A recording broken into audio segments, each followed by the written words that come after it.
दोस्तों नमस्कार, good morning. कैसे हैं आप लोग? उम्मीद है कि आप लोग की तैयारी अच्छी चल रही होगी। इन 2 दिनों में क्लास ना चल पाया, कारण रहा कि स्वास्थ्य ठीक नहीं था और अभी भी पूर्ण रूप से हम स्वस्थ नहीं हो पाए हैं। फिर भी इन 2 दिनों में बैठकर जो भी हमारे पीजीटी वाले भाई बहन हैं उनके लिए मैंने एनालिसिस किया पूरा अब तक का। जिस प्रकार से मैंने आप लोगों को टीजीटी का एनालिसिस करके दिया था कि कहाँ से कितने प्रश्न आते हैं कि आप लोग उसको कर सकते हैं, वैसे ही मैं बैठा और पीजीटी का पूरा एनालिसिस किया। पीजीटी में कहाँ कहाँ से कितने प्रश्न आते हैं। आप यदि चाहते हैं कि 125 में 110 नंबर आपके आए, तो जो शेष दिन बचे हुए हैं, शेष दिन मतलब 40 दिन आपके पास बचा हुआ है, तो इन 40 दिनों में आप 125 में 110 नंबर कैसे ला सकते हैं, उस पर आज हम लोग चर्चा करेंगे। मैंने जो एनालिसिस किया उसमें मैंने ये चीज़ पाया कि जो विचारक हैं, विचारक विचारक से तो उतरे नहीं और सिद्धांत से एक एवरेज जो संख्या आती है केवल कम ही रहा है। लेकिन यदि हम बात करते हैं इसमें, तो संविधान का बहुत बड़ा रोल रहा है। मैं भी इससे पहले भी आप लोगों को बताया हूँ मैं कि इसमें संविधान का बहुत बड़ा रोल रहा है। 2021 में आप देखेंगे संविधान से 35 प्रश्न आए थे।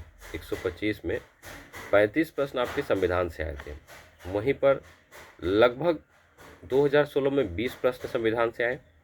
2013 में संख्या इसकी कम हुई 11, और अगेन 2011 में आप लोग देखेंगे 30 प्रश्न संविधान से रहे हैं, और 2010 में 28 प्रश्न। यदि आप एवरेज ले लें, अगर आप एवरेज ले लें तो आप 30 प्रश्न मानकर चल सकते हैं कि 30 प्रश्न आपके आ जाएंगे।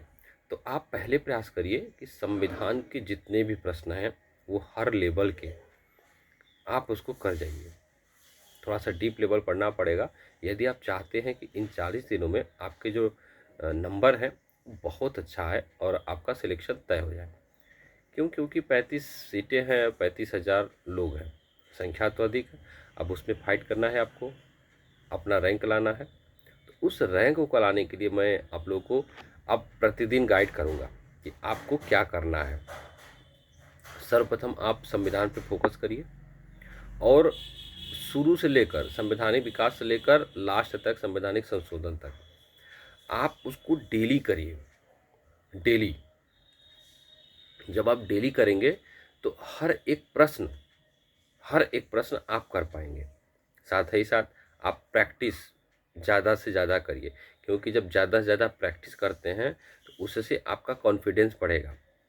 तो सर्वप्रथम आप 30 नंबर का टारगेट करिए संविधान का, चाहे वो आर्टिकल से हो चाहे संशोधन से हो, जो करेंट की चीज़ें हैं वो हैं, ठीक है। उस पर मैं नो डाउट मैं भी प्रैक्टिस आप लोगों को कराऊंगा आपके उस लेवल तक का। तो हम पहले संविधान को देखेंगे ना। संविधान 30 प्रश्न आप पहले इसको सॉलिड करिए, उसके बाद हम बढ़ते हैं अंतर्राष्ट्रीय राजनीति में। आईआर से जो प्रश्न आते हैं, 2021 में आईआर से 19 प्रश्न आए हैं। संख्या ध्यान दीजिएगा, आईआर से 19 प्रश्न आए हैं। अब आईआर के उस प्रश्नों में स्टेटमेंट भी आप ले लीजिएगा, सिद्धांत ले लीजिएगा, जो संधियाँ हुई हैं, जो संगठन है, स्थापना हुई है, इन सबके प्रश्न यहाँ पे आए हुए हैं। और 20 प्रश्न 2016 में बना है अंतर्राष्ट्रीय राजनीति से, 20 प्रश्न 2013 में बना है अंतर्राष्ट्रीय राजनीति से, और 30 प्रश्न बना है अंतर्राष्ट्रीय राजनीति से। 2013 में 30 प्रश्न बना है, 2011 में 10 प्रश्न बना है। 2011 में 10 नहीं, 20 प्रश्न। तो ये एवरेज रहा है। तो आप इसको 20 से 25 का टारगेट मान लीजिए कि 20 से 25 प्रश्न आपके कहाँ से आएंगे, अंतर्राष्ट्रीय राजनीति से आएंगे। जैसे संगठन की स्थापना हो गई, स्टेटमेंट भी बीच में दिया हुआ था, और डेट है, जो संधियाँ हुई हैं, युद्ध हुआ है। अब काफ़ी उसमें जो मुख्य टॉपिक है उसको भी मैं आप लोगों को बताऊंगा कि मुख्य टॉपिक क्या क्या है, आपको उस पर कैसे अपनी पकड़ बनानी है, कहाँ से प्रश्न मैक्सिमम अंतर्राष्ट्रीय राजनीति से आ सकते हैं, क्योंकि समय आप लोगों के पास कम बचा है, 40 दिन। और एकदम आप ऐसा निशाना लगे कि एकदम सीधा जाके आपके टारगेट पे लगे, टारगेट पे होना चाहिए। तो वो रणनीति मैं आप लोगों को डेली शेयर करूंगा कि आपको क्या पढ़ना है, कैसे पढ़ना है। आप ये चीज़ देख लीजिए, ये प्रश्न फिक्स है यहाँ से आने वाला। तो पहले संविधान ने आपने देखा, संविधान एक एवरेज 30 प्रश्न ले लीजिए, एवरेज में अंतर्राष्ट्रीय राजनीति से 20 प्रश्न। अब देखिए यहाँ पर आपके 50 नंबर हो गए। अब हम आगे बढ़ते हैं लोक प्रशासन पर। लोक प्रशासन का जो रहा है तो 10 प्रश्न 21 में, 16 में 27 प्रश्न केवल लोक प्रशासन से पूछे। फिर अगर आप 13 में देखेंगे तो 10 प्रश्न हो गया। अगर आप कह सकते हैं कि ये उठाते हैं, जब भी प्रश्न बनाया मैंने वो भी एनालिसिस किया है कि प्रश्न बनाते वक्त एग्जामिनर क्या करते हैं, जो इम्पोर्टेंट सिद्धांत हैं, जो उस सिद्धांत को दिए हैं उससे रिलेटेड, बस जो नामी हैं जो हर बार आते हैं उसको ये टारगेट करते हैं। फालतू की चीज़ें पूछेंगे नहीं, लेकिन हाँ कुछ चीज़ें हैं जो संविधान से रिलेटेड है, वो भी प्रश्न इसमें आ जाते हैं। तो अगर हम मानकर चले क्योंकि इसका कोई फिक्स नहीं रहा है कि लोक प्रशासन से कभी कभी उठा दिया है, तो 15 से 20 क्वेश्चन भी दे दिया है, लगातार दे दिया है लोक प्रशासन का ही। लोक प्रशासन में आपको क्या क्या पढ़ना है, कहाँ कहाँ से प्रश्न आते हैं, मैं आपको नेक्स्ट वीडियो में बताऊंगा। ये तो हो गई लोक प्रशासन की बात। एवरेज आप इसमें 15 मान लीजिए, कितना हो गया, 65 हो गया। अब आप थोड़ा सा बढ़िएगा तुलनात्मक राजनीति में, तो 2021 में 2 या 3 प्रश्न पूछा बस, मतलब इनकी संख्या घट गई है।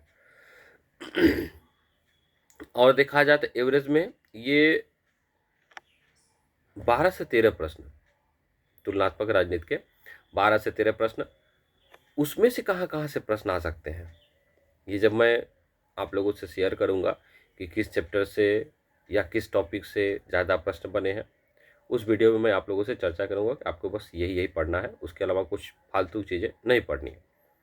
और अभी मैं तुलनात्मक राजनीति आप लोगों को पढ़ाने वाला भी हूँ ऐप पर। अब हम आते हैं सिद्धांत की, राजनीतिक सिद्धांत से। राजनीतिक सिद्धांत से कम ही प्रश्न बनाए। आप एवरेज यदि मानकर चलेंगे तो एवरेज 10 प्रश्न, आप उसमें एवरेज 12 से 13 प्रश्न मान लीजिए, 65 हुआ था, उधर 75 हो गया, 75 77। एवरेज सिद्धांत पे मान लीजिए 10 से 12 प्रश्न, 85 हो गया ना। अब जो विचारक है, विचारक से नाम मात्र का प्रश्न आया हुआ है, सिद्धांत से अगर क्वेश्चन बना है तो नाम मात्र का प्रश्न बना है, मतलब 10 के अंदर में ही मानकर चलिए आप 5 से 7 प्रश्न विचारक से। जो महत्वपूर्ण बात यह है कि अब तक का रिकॉर्ड रहा है कथन से, मैंने जो आप लोगों को कथन का मैराथन कराया है वो आप लोगों के लिए बहुत ही ज़्यादा उपयोगी सिद्ध होने वाला है। मैंने आपको जो कराया है अब उसमें समझ जाइए कि लोक प्रशासन के प्रश्न, उसमें जो कथन है, राजनीतिक सिद्धांत में जो कथन है ना, और विचारकों के जो कथन, बहुत ही ज़्यादा प्रश्न बने हैं, आप विश्वास नहीं मानेंगे। तो अभी तो हम लोग 85-90 तक पहुंच गए हैं लगभग। अब देखिए कथन से कितने प्रश्न, 2021 में 23 प्रश्न कथन से ही केवल आए हैं। स्टेटमेंट 2016 में 16 प्रश्न आए हैं स्टेटमेंट से, 2013 में 11 प्रश्न आए हैं स्टेटमेंट से, 2011 में 18 प्रश्न आए हैं स्टेटमेंट से, और मैक्सिमम जो कथन आया हुआ है 2010 में आया हुआ 37 प्रश्न केवल स्टेटमेंट के ही हैं। आप समझ सकते हैं, अगर आप इसको एवरेज निकालेंगे तो हमारा जो टारगेट है 125 में 110 नंबर लाना, तो वो नंबर कैसे आ सकता है, ये तो अभी मैंने आप लोग को एनालिसिस दिया कि आप 125 पे 110 नंबर कैसे लाएंगे। तो ये चीज़ें आपको मुख्य रूप से ध्यान देनी है। अगर हम पुस्तक की बात करेंगे, पुस्तक से कितना प्रश्न बना है, 2021 में 8 प्रश्न केवल पुस्तक से पूछा है, 2016 में 3 प्रश्न पुस्तक से पूछा है, और एवरेज आप अगर रखेंगे जो पुस्तक पूछता है तो 5 प्रश्न आप एवरेज रख सकते हैं। तो ये हो गई हम लोग की रणनीति कि 125 में 110 नंबर आप कैसे पा पाएंगे। तो आपको पढ़ना क्या क्या है, विशेष फोकस किस पे करना है, ये मैं आपको बताना। और इसके बाद जो आप लोगों के क्वेश्चन होंगे, जो आपकी समस्या होगी, आप कमेंट बॉक्स में हमें बताएंगे कि सर इसमें प्रॉब्लम हो रही है, तो उस पर भी मैं आप लोगों को गाइड करूँगा। इन 40 दिनों में आप कैसे करेंगे, क्या करेंगे कि आप 110 तक पहुंच सकते हैं। बहुत बड़ी बात नहीं है, इम्पॉसिबल नहीं है, ये पॉसिबल है, आप कर सकते हैं। मैं कराने की क्षमता रखता हूँ। बस आप शाम वाले सेशन से 5 बजे वाले सेशन से जुड़े रहिए, वहाँ पर सारी चीज़ें आप लोगों को कराई जा रही है।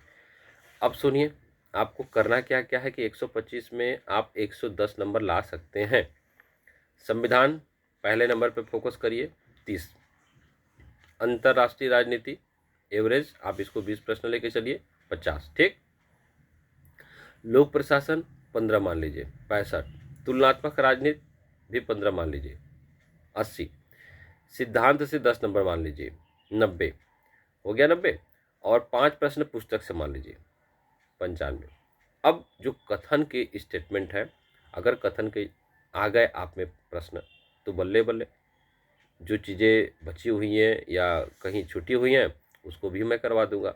तो आप डेली एकदम रट जाइए। एवरेज आप इसको मान लेंगे कि 20 प्रश्न यदि दे भी देता है, 15 प्रश्न भी देता है, तो वो प्रश्न आपके गलत नहीं होने चाहिए। आप ये चीज़ दिमाग में बैठा लीजिए कि अगर कथन से संबंधित आएगा तो छोड़ना नहीं है। तो इस प्रकार से बहुत ईजी तरीके से आप 110 नंबर ला सकते हैं। 110 नंबर लाने की जिम्मेदारी मेरी है। मैं आप लोगों को पूरा प्रयास करूंगा कि आप 125 में 110 नंबर लाएं, बशर्ते आपको उतना मेहनत करना पड़ेगा। मेरा काम क्या है, मैं आप लोगों को करवा दूंगा, मैं रास्ता बता दूंगा, देखो भाई आप इस रास्ते जाओगे तो आप अपने मुकाम तक पहुंच जाओगे। करना आपको है। तो आप आज से, यदि आप पढ़ रहे हो, नहीं पढ़ रहे हो, अगर आपका लक्ष्य निर्धारण है, आपको लग रहा है कि सीटें कम है, बहुत ज़्यादा भीड़ है, तो आप भीड़ से मत डरिए। 20% होते हैं जो वास्तविक रूप से पढ़ने वाले होते हैं, जो आपके कंपटीटर होते हैं, समझे। तो उसमें आपको मेहनत करना है। इसमें 2 एग्ज़ाम है। एक एग्ज़ाम तो आप लोग देंगे MCQ, जिसमें आप लोग अगर कट ऑफ में आते हैं तो हो सकता है 4 गुना, 5 गुना या 10 गुना बुलाए। उसके बाद इंटरव्यू होता है, इंटरव्यू के बाद फाइनल सिलेक्शन होता है PGT में। तो आपको बिल्कुल नहीं डरना है। यही तैयारी जो आप करेंगे, यही तैयारी आपको इंटरव्यू में काम कर जाएगा। मतलब इंटरव्यू में भी आप बहुत अच्छा कर जाएंगे। तो स्टेटमेंट पे आप फोकस देना शुरू करिए। जितना भी मैं दिया हूँ, देख रहा हूँ, अगर कुछ चीज़ें बची होंगी तो मैं उसको भी आप लोगों को दे दूंगा, पढ़ा दूंगा उसको भी। संविधान कर लीजिए, लोक प्रशासन, तुलनात्मक राजनीति, राजनीति सिद्धांत। अब उसमें भी कहाँ कहाँ से, किस किस टॉपिक से कितने प्रश्न आज तक बने हैं या बनने की संभावना है, उस पर चर्चा हम अगले वीडियो में करेंगे, आप लोग बताएंगे। लास्ट में मैं ये कहना चाहता हूँ कि यदि आपको प्रॉब्लम हो रही है किसी भी टॉपिक में तो आप कमेंट करके बताइए। मैं पूरा प्रयास करूँगा कि वो समस्या आपका समाधान हो जाए। अच्छा, कुछ लोग ऐसे भी होंगे जो इधर उधर भटक रहे होंगे, अभी भी भटक रहे होंगे, भटकाव की स्थिति में होंगे, तो मैं उनसे विनम्र निवेदन करता हूँ कि आप भटकिए मत। भटकने का समय गया। आप भटकेंगे तो फिर ज़िंदगी भर भटकते रह जाएंगे। वैकेंसी की क्या स्थिति है आप भी देख रहे हैं। 2022 में भरी गई ये फॉर्म है, 2025 में हो रही है। आगे ये वैकेंसी लाएंगे नहीं लाएंगे, इस सरकार की नीति ठीक नहीं है, आप ये समझ जाइए। तो बेरोजगारी का दौर है, कंपटीशन बहुत ज़्यादा है। तो आप फोकस करिए, माइंड कंसंट्रेट करिए और अपने लक्ष्य पर ध्यान दीजिए, तब तो आपकी सीट बिल्कुल पक्की है। क्योंकि आपका जो तैयारी है ना, जो लोग 2 साल 3 साल से तैयारी कर रहे हैं, एकदम अपने आप को जुझाए हुए हैं, वही इसमें फाइट कर सकते हैं। अब अगर आप सोचेंगे कि सर कुछ जादू कर दें, तो हमारे पास कुछ एक्स्ट्रा पावर नहीं है कि मैं जादू कर सकता हूँ। लेकिन हाँ, मैं अपना एफर्ट्स लगा सकता हूँ, आपको 100% देने का प्रयास कर सकता हूँ कि आप कैसे करें कम समय में कि आपकी तैयारी बहुत अच्छी हो जाए, प्रश्न आपके आ जाए उसमें से ही। तो इसके लिए मैं आप लोगों को डेली गाइड करूँगा। डेली चीज़ों को आप लोग देखिएगा, समझिएगा और फिर उस पर अपना काम करिएगा, वर्क करिएगा। जब आप करेंगे मेहनत तभी कुछ पॉसिबल हो पाएगा, अदरवाइज कैसे हो पाएगा। करना आपको है, ठीक है। तो चलिए, फिलहाल में जो चीज़ मैंने बताई है आप इस पे फोकस करिए। तो 125 में 110 नंबर का पहले टारगेट फिक्स करिए। उतना नंबर यदि आप ला देते हैं तो सिलेक्शन पक्का है, आप समझ जाइए। अब आगे क्या क्या टॉपिक आपको पढ़ना है मैं उस पर चर्चा डेली करूँगा, आपको टॉपिक बताता रहूँगा, आप वहाँ से पढ़ाई करते रहिए। चलिए, उम्मीद है कि आपको ये रणनीति समझ में आई होंगी। आगे की जो भी रणनीति होगी हम डेली चर्चा करेंगे। यदि आपको किसी भी सब्जेक्ट में या किसी टॉपिक में प्रॉब्लम हो रही है तो आप कमेंट के माध्यम से मुझे बता सकते हैं। मैं पूरा प्रयास करूंगा कि आपकी समस्या का समाधान हो सके।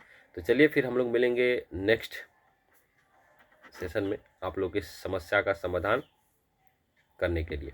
तो जो भी समस्या हो कमेंट बॉक्स में करिएगा। यदि रणनीति अच्छी लगी हो तो आप इस पर फोकस करिए और अपनी तैयारी को धार दीजिए। यदि आपकी तैयारी में कोई प्रॉब्लम आ रही है तो मैं उस समस्या के साथ समाधान करने का पूरा प्रयास करूंगा। तो चलिए फिर मिलते हैं हम लोग नेक्स्ट सेशन में। तब तक के लिए थैंक यू वेरी मच।